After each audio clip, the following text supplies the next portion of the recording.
to the show. Yeah, who's it on your shirt? The Lovejoy. It's like a reggae band. Okay. They don't look like what I would imagine a reggae band would look like. Like old school. They're like sharecroppers. What's up, everybody? Welcome back to the Infusion Breakdown Show. Yo, I got my mind because I thought the same thing. To be honest with you, I thought the same thing. Bro, I get so many questions. Like this shirt, I got this shirt like back in like 2013. So of course, like this was a little bit more like detailed. Like it was like better quality then. And like back then, like everybody was on the Supreme drop, so people was like, "Oh man, I like your shirt," not knowing who it was. Mm-hmm. But then now it really looks like some sharecropper shit. But what's up, everybody? Welcome back to the Infusion Breakdown Show. As always, it's your boy Joshua Freeman. To my left, I got Mr. Bryan Carey. To my right, I got Mr. Desmond Tillman. Hope you guys are doing good. Sharecroppers. Because I thought of that earlier. I was like, wait, just forget it. Man, you know what? I'm about to go change my shirt. But the question I want to ask you guys today is, should the act of offending someone warrant an apology?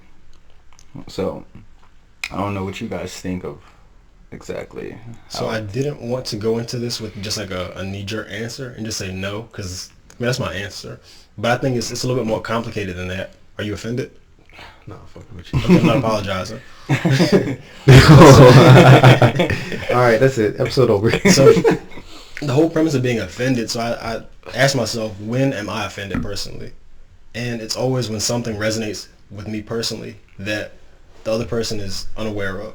So you say something that might directly pertain to me or someone in my life or a situation that I've experienced, and through your ignorance you may have said something that may be wrong or rub me a certain way. And that's where I feel like most people's offense comes from. And so looking from that perspective of you not knowing, then it's more understandable to detach yourself from the situation. And then I do feel like if you run the risk of apologizing every time you offend someone, even when you're, I guess, in the right, you devalue the weight of the apology. Because if you're apologizing for everything, then ultimately what happens when it's actually somewhere where you're in the wrong and you just say, okay, I'm sorry for doing X, Y, and Z.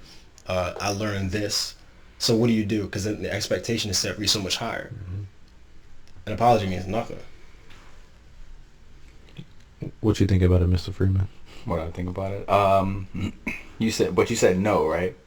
You have to, before you just arrive to that conclusion, you have this. Of course, there's more thought that you need to put into it. But I said just the fact that someone is offended, you shouldn't have to or feel obligated to apologize just because. Okay, but I say no, not if it's not genuine, basically.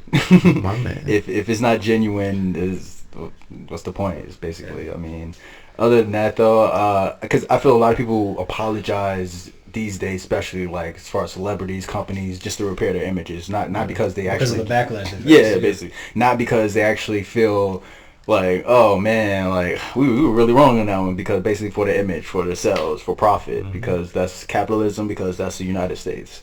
But yeah, that's actually that goes. Sorry to cut you off, sir. Would you like to? No, go ahead. So actually, it was two main incidents I came across these past few weeks involving that. One was like Mario Lopez, when he was talking about raising children and like their gender identity. So in itself, I saw a tweet by him. You saw that? Yeah. I didn't see anything objectively wrong with what he was saying. From my understanding, what I was able to get from it was he was saying you have to be careful when you're doing things that could alter a child's life in the long run based on the decisions that they make as a child. Before we go into, I don't want you to paraphrase, I want you to get the exact quote. So if you can find it, try to find it. So because I don't know if Desmond, did you hear it? Nah, I feel like he got it right. I'm not as concerned about that one. I'm looking at DeGrasse Tyson right now. Oh, okay. So back when we had the El Paso shooting, I believe it's been over a week now, right? So he released a tweet. This is in the past 48 hours, the USA horrifically lost 34 people to mass shootings. On average, across any 48 hours, we also lose 500 to medical errors, 300 to the flu, 250 to suicide, 200 to car accidents, 40 to homicide via handgun. And he said often our emotions respond more to spectacle than to data. And some people were outraged about that. And he later issued an apology, and I feel like in itself, that wasn't anything that warranted one. Maybe it wasn't the best timing, but the the point he was trying to get across, he wasn't trying to devalue the human lives that were lost in those tragic events.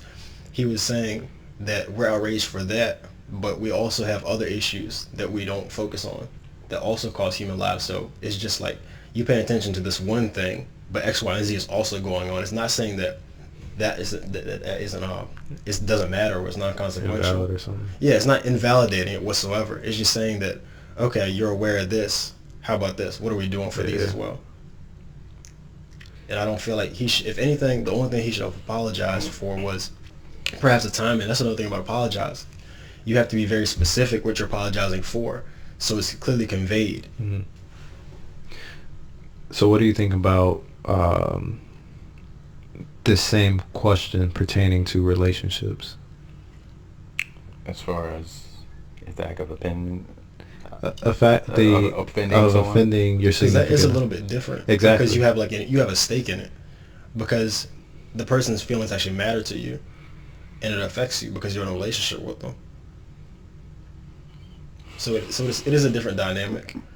So in a relationship, without actually thinking about it fully, I want to say the same thing. No, if it's not genuine. How do you word that apology though? Well, I'm trying to think of examples. I'm trying to think of examples. What are you talking about, for something petty or no? Big? Just so it's funny, y'all. I think that because our answers are going to be the exact same. I think it's obvious for on a macro level of not apologizing. Like, I think that's something obvious. But when it comes to like a loved one that you genuinely care for, and you want to care for their feelings, and you want to display their feelings. So what do you say, for example, if your significant other came up to you and was like, you know what, I feel that you never really pay attention to my emotions and what I have to say. Mm-hmm. Are you gonna apologize? Is this true though, or does it matter? It happens. So it's going to be something that, as you go through the nitty gritty of life, you kind of neglect people's emotions. So what I want to do is I want to expand on this, because, like I said, it is such a simple question. I'm going to say yes. I'm going to apologize. I'm sorry about that. Yeah, I'm going to apologize. How are you going to apologize though? So I'm like sitting down on the couch, and what am I playing the game? No. What am I doing? Marvin Gaye in the background. No. Like, just how is the apology going to be worded? I think. Okay. And you say to me. Okay, she says to me, "Oh, I feel like you haven't been paying attention. You haven't been paying attention to me. I feel like every time I bring something up, it's shrugged off." Oh. Or you say that you understand. I'm sorry. I had no idea you felt this way. I'm sorry. How can I fix this? Some in that range. That's what I would do. Is that genuine? Yeah. Because you said if I've actually been doing it, I would recognize it. I'm talking about myself, my own view. I would recognize that. Okay. I guess I haven't been paying that much attention to her, so I would definitely recognize in that instance. I feel like you're taking it as in it's something petty. No. I'm just listening. Hey, you got the floor. Because I feel like you was taking it as something like petty, like I pay attention to. I just put you up. You talking about? I just listened to you for the past 2 hours. What you talking about? Like, but that happens. In a relationship, when you're doing things like that, it's important. Well, if it's a long-term relationship and you wish to continue, the most important thing is, I guess, the longevity. Hey, ladies, Bryan said if he not invested in you, he not apologizing to you. Okay. Let's roll with that. That's my answer. But what I was saying was, so in a long-term relationship, the idea is longevity. So of course, like that person's feelings matter. So if she says per se that maybe I'm not making time, or that I haven't always been the most sensitive person, because like for me, I understand myself, and me being emotionally sensitive to other people, being able to empathize, and my EQ initially was very low. That's something I had to learn to acquire. EQ, emotional intelligence, like IQ, EQ. Yeah, it was something that was very low. I had to develop that. I'm still working on that, but initially, it's something I struggle with. So in a situation like that, I would listen about, okay, what's the issue? What am I doing? Why do you feel that way? Think about that. Then what can I do to address it? So if it's issue not making time, maybe I do feel like I was making enough time, but maybe she felt like I didn't. So we would have that conversation, and then I would make preventative measures and ask her how much, like, what can I do to make you feel like I'm making time? What can I do to make you feel like that you're valued? Like, ask her straight up questions, because if you don't tell people that and communicate your expectations with them, they could just be doing whatever and thinking it's fine, and you have an issue with it, they don't know. You got to be transparent, especially when it comes to like a relationship. Is guilt genuine? Like, if you apologize to the guilt, is that genuine? Does that imply that you're sorry for it, or you just know that it was wrong? That's the question. I feel that guilt is personal. It's more personal. Yeah. Like. But is it genuine though to feel guilt?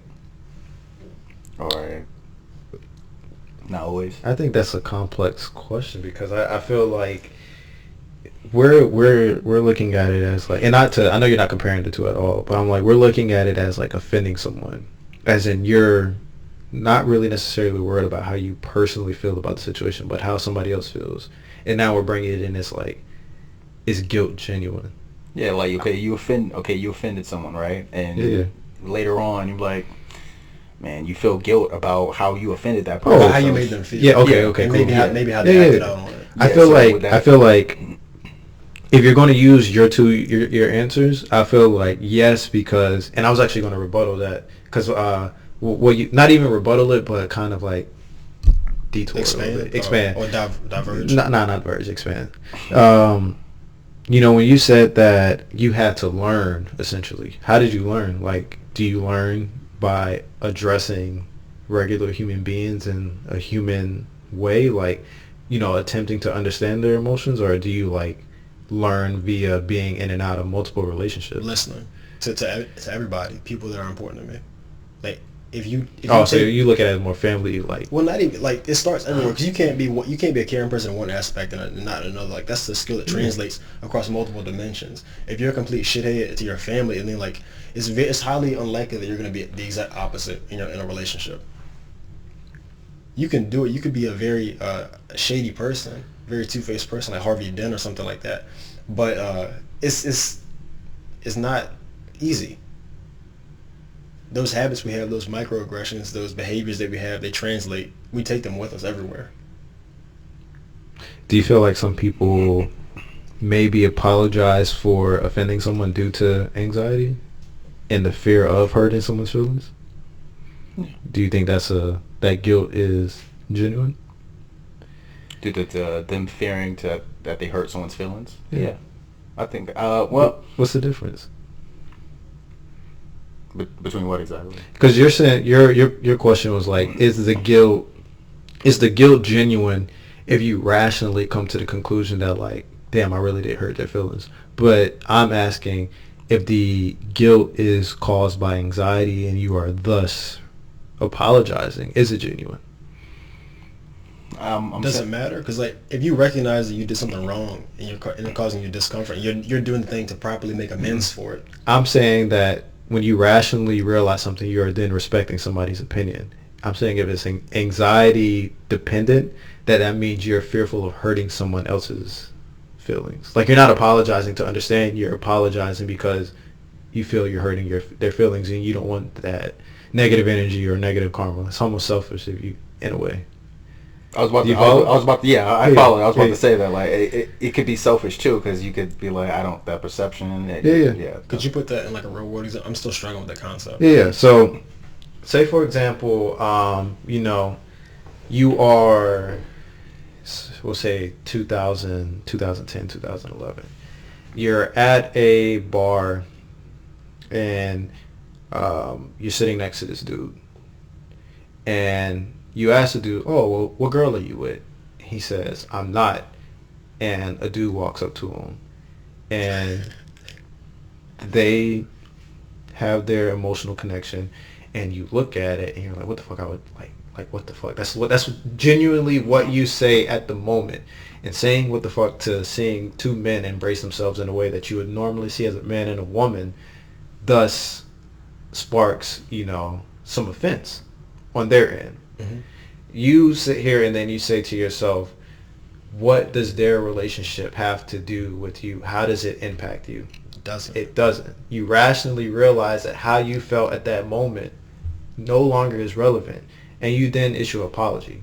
That's genuine in the sense because you've thus realized that how I consciously view gay people has no bearing on how I view myself. It has no bearing on how I view them. Why do I think this way? I'm sorry for thinking that way. Whereas if you're in a state of anxiety and it's like, what the fuck? Oh my God, I'm sorry I said that out loud. Oh my God, I'm sorry. You're sorry for saying it, but you're not rationalizing to conclude that their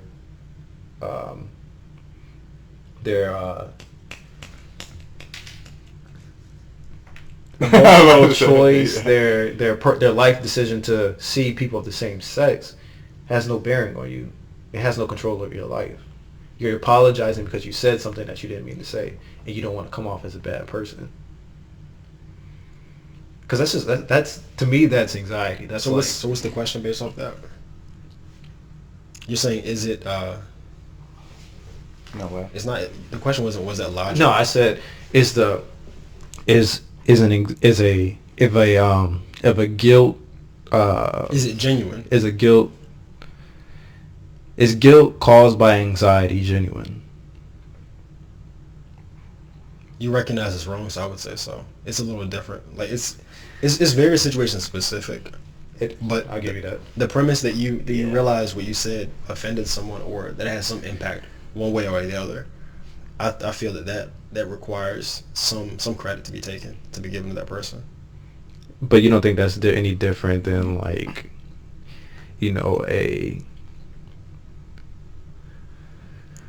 a white person saying nigga and then saying, oh, I have black friends? I don't think that's the same.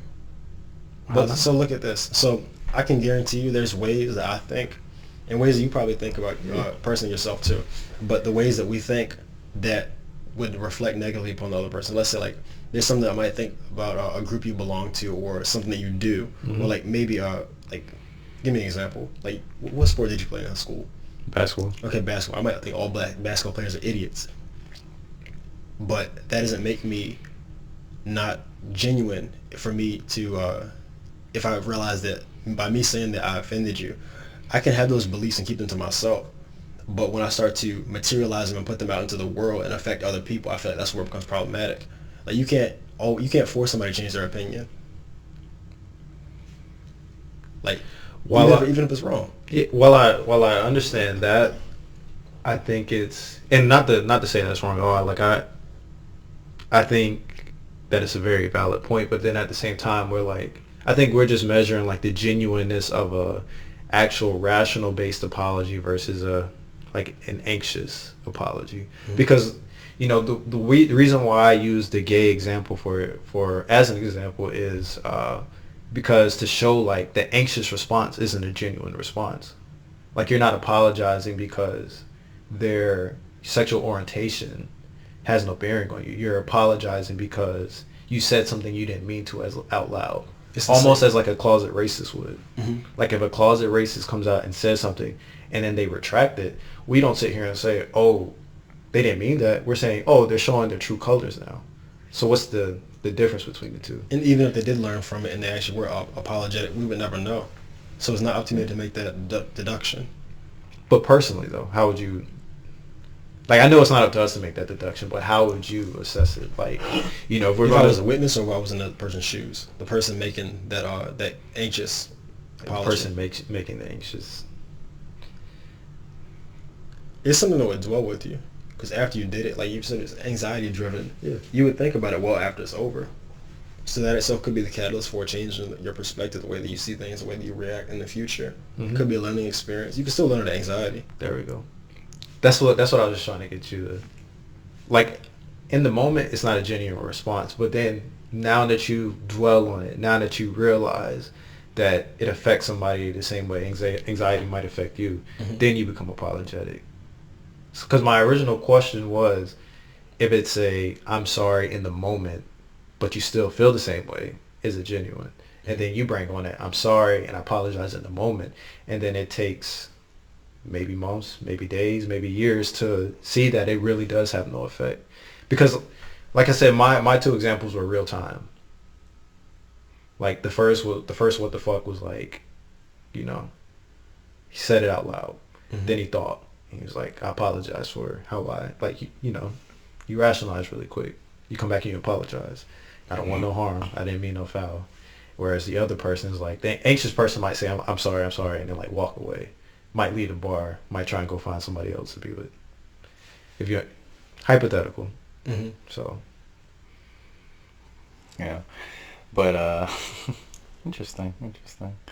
We kind of went into that a lot. Well, I mean, dove deep into that. Yeah, I think you got to, though. It really goes back to our discussion previously where we talked about, does a person's intentions matter? The intention of the action? Yeah, that's the there were very strong overtones of that episode that we're going back to. I think it's good that we did those, like, episodes first because if anybody were to just, like, whoever binge watches podcasts or listens to them, you kind of see like how the quality of the content has grown now that you have, some groundwork to build off of, things to talk. Now you're forced to think back to what you said at first and make sure the lines, or not.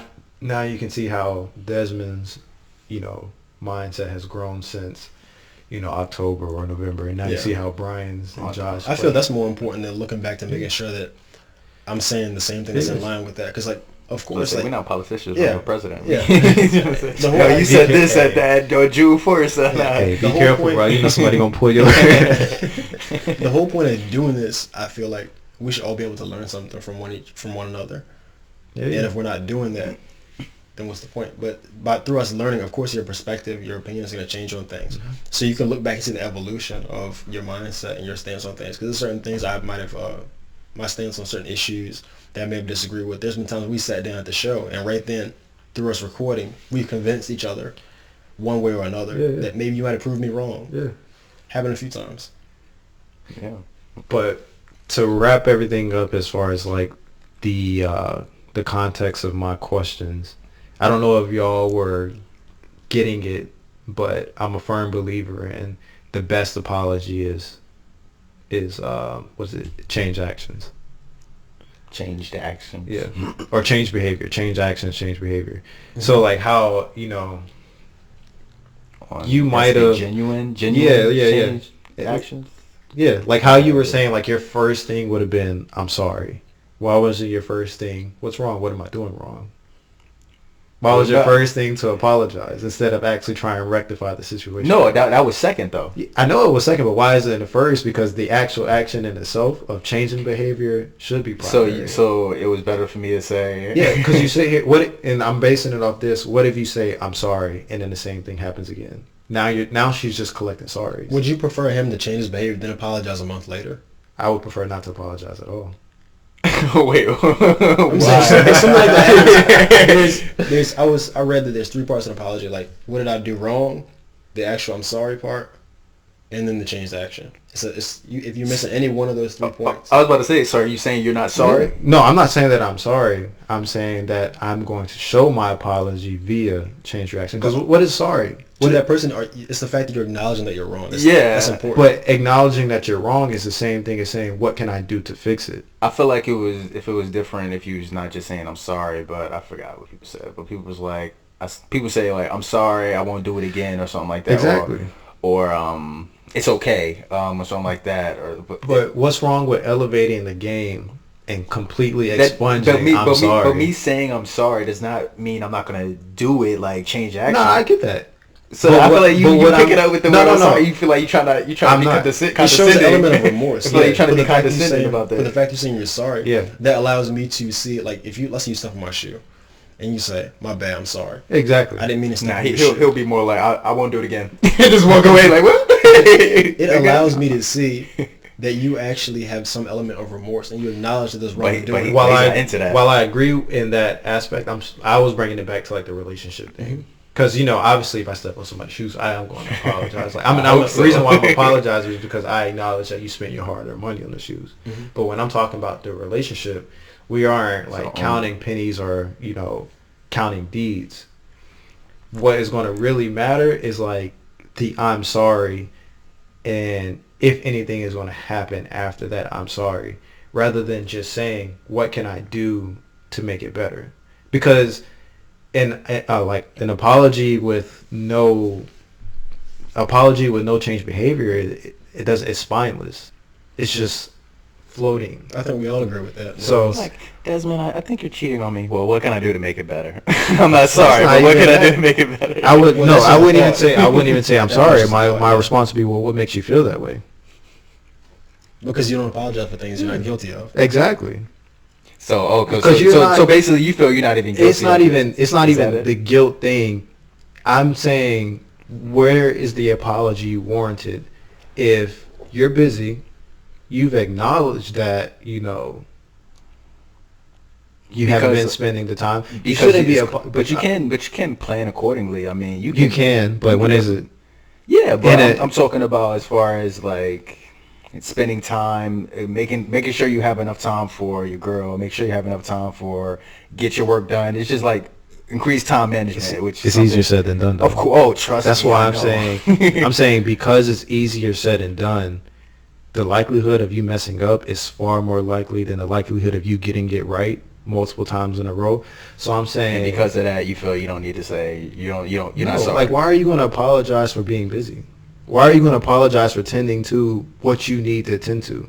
Part of the reason that why y'all might not have been together is because you needed to take that time for your mental health. Fellas, that's never going to slide. Just to let you know. Fellas, if you sit here and say I'm sorry and you still don't spend the time, that's different. She's not going to. She's not going to have faith in you. Whereas if you present the resolution right away, I was just talking about that. It still needs to be addressed in some form of fashion. And I get that it needs to be addressed, but how I'm saying it needs to be addressed is to change action right away.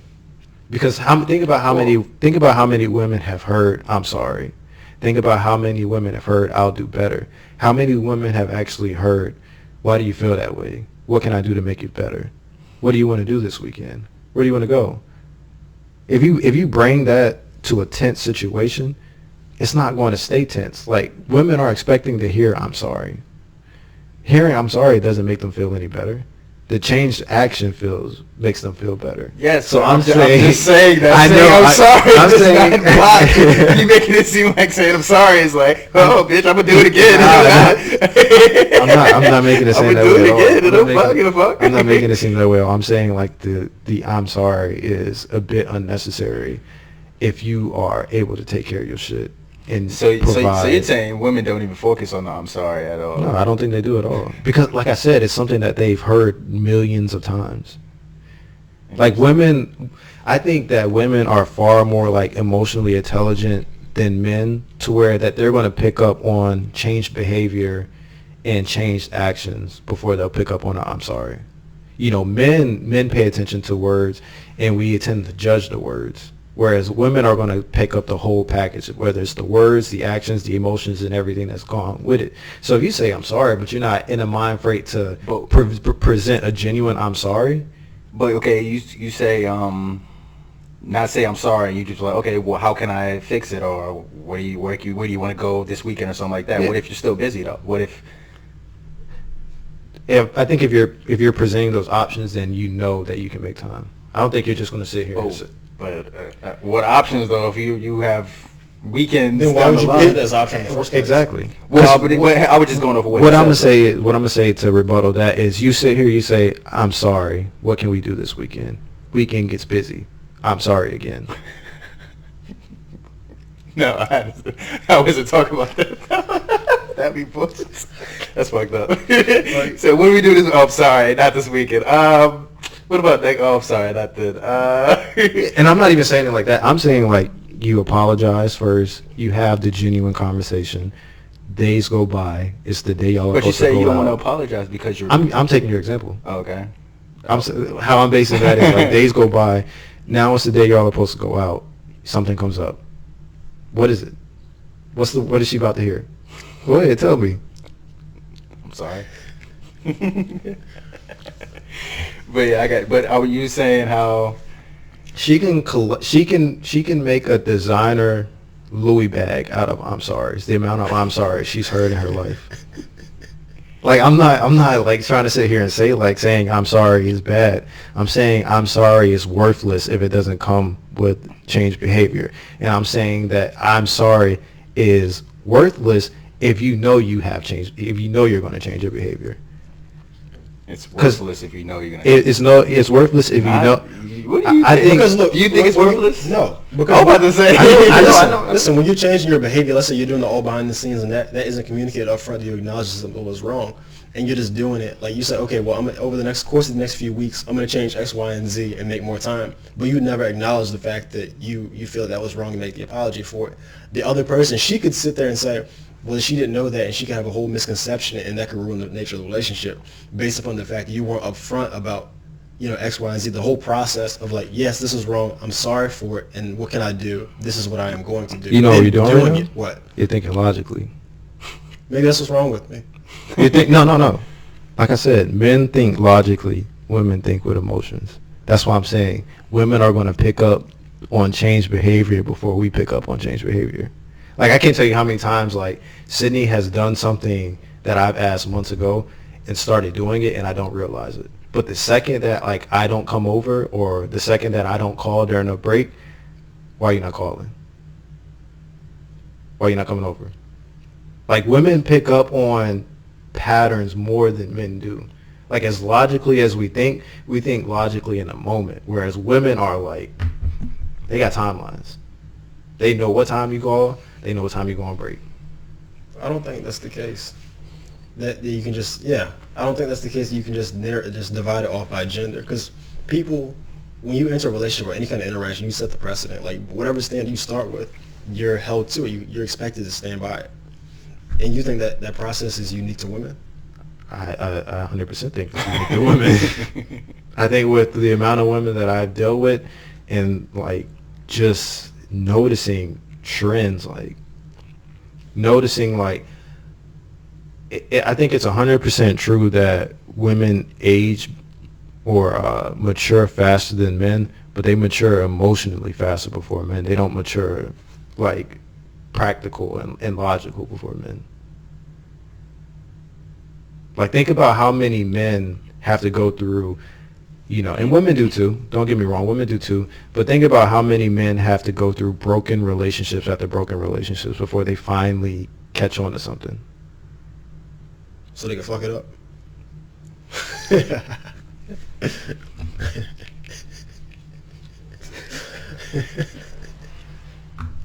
I'm gonna let y'all hold on to your I'm sorry, because the message that I'm just essentially trying to convey is that there's going to be a moment in the I'm sorry's where it's one too many I'm sorry's, and it's just going to be baseless. That's if you're not changing it, though.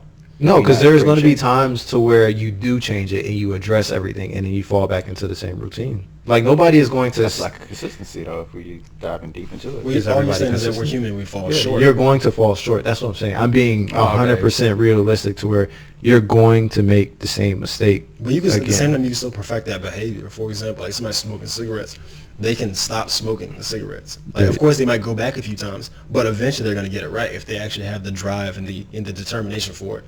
And why is that not applied to the same logic with relationships and behaviors? Because there has to be the assumption that both people are thinking logical. It's a one-person thing. You change your behavior. That has nothing to do with what you think or what the other person thinks. To an extent. No, totally. Nah, I'm going to just say to an extent. Like, I'm not going to, like, act like the love doctor, but just from what I see, like, not even just from Sydney or her mom, but just from, like, my mom. Like, there comes a time to where you fuck up one too many times. Your dad is going to tell you, get your shit together. Your mom is going to say, she's going to remind you of time 5, times 4, time 3, times 2, and time 1, all the times you fucked up and why you haven't learned from it yet.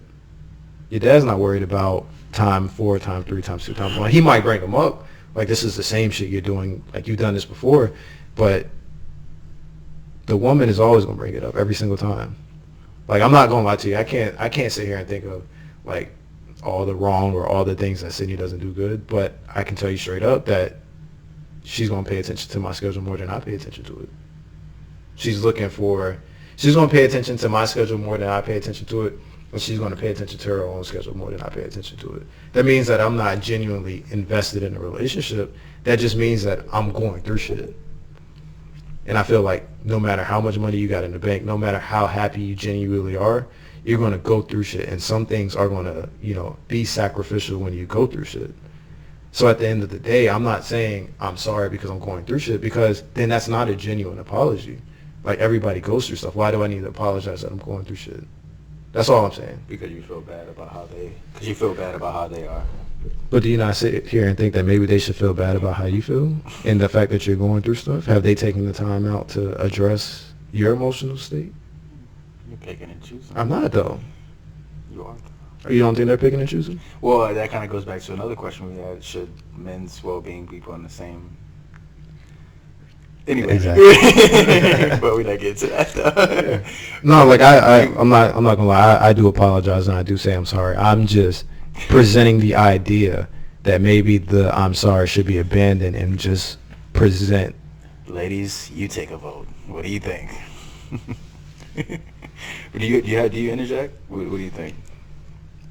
Actually, you're echoing a lot of the sentiments that I had earlier about what I was saying with the fact if you don't necessarily feel there's something wrong, like you felt you were making time, and she says that you aren't.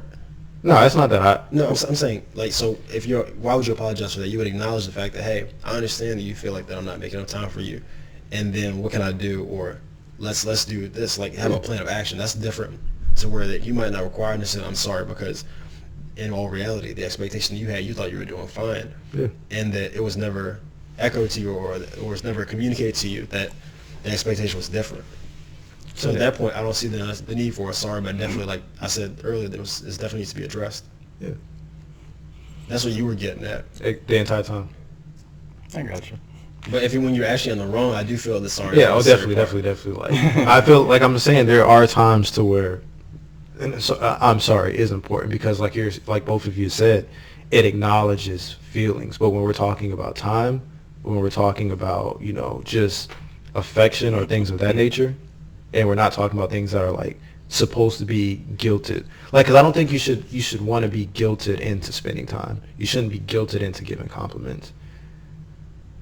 So if you feel that you shouldn't be guilted into that, is the apology not genuine? Not so that's what I'm getting at. Yeah, I got you. So we understand that. Yeah, I was asking that in relation to relationships though, as far as I know. But like I said before, like that was such an obvious answer. Like we all agreed within the first 15 seconds of Bryan answering first. Like we were going with your like, no, it's not warranted. Mm-hmm. But then let's talk about a case where it is warranted. Yeah. But what do you guys think though? Should the act of offending someone warrant an apology? What do you guys think? Desmond kind of made a good case about that though. I'm not gonna lie. But we was pretty much on the same page though. Do you have an album of the week for us? We're gonna rock to that Port of Miami 2 by Rick Ross. That's what we're doing this week. So if you up 5:50 a.m., got to be to work at 7, or I hope you ain't got to be to work at 7, waking up at 5. But you got to be to work at 8. Roll your windows down in your Toyota Camry or your Toyota Prius or your Honda Accord or your Honda Accord or your Honda Civic or your BMW or your Benz. He said in my car. And blast that Port of Miami 2. But yeah, you heard it here, folks. We'll see you guys. Peace. Look, welcome to the show.